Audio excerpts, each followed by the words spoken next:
देखिए, भारत देश में राज्यों में भी द्विसदनीय विधायिका हो सकती है। द्विसदनीय विधायिका का अर्थ ये है कि निम्न सदन के साथ साथ उच्च सदन का भी अस्तित्व है। भारत देश में 6 ऐसे राज्य हैं जहां पर निम्न सदन के साथ साथ उच्च सदन का भी अस्तित्व है, यानी विधानसभा के साथ साथ विधान परिषद का भी अस्तित्व है। आप लोग कमेंट सेक्शन में बताइए कि कौन से ऐसे 6 राज्य हैं जहाँ पर विधान परिषद भी है।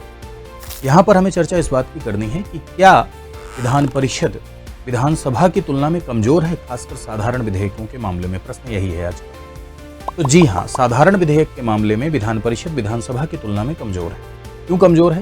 क्योंकि कोई भी साधारण विधेयक अगर मान लीजिए विधानसभा में पारित हो गया और विधान परिषद के पास गया तो विधान परिषद उसे पहली बार में 3 महीने तक रोक सकती है, और अगर 3 महीने तक विधान परिषद ने रोक दिया तो विधानसभा उसे री इंट्रोड्यूस कर सकती है, यानी विधानसभा उसे फिर से ले आ सकती है। और दोबारा यदि विधानसभा लेकर आई है और विधानसभा में पारित हुआ तो फिर से दोबारा विधान परिषद उसे 1 महीने तक रोक सकती है। तो कहने का अर्थ यह है, किसी भी साधारण विधेयक को विधान परिषद अधिकतम 4 महीने तक रोक सकती है, और 1 महीने तक यदि उसने दूसरी बार रोका तो वो सेल्फ पास हो जाएगा, यानी स्वतः पारित मान लिया जाएगा।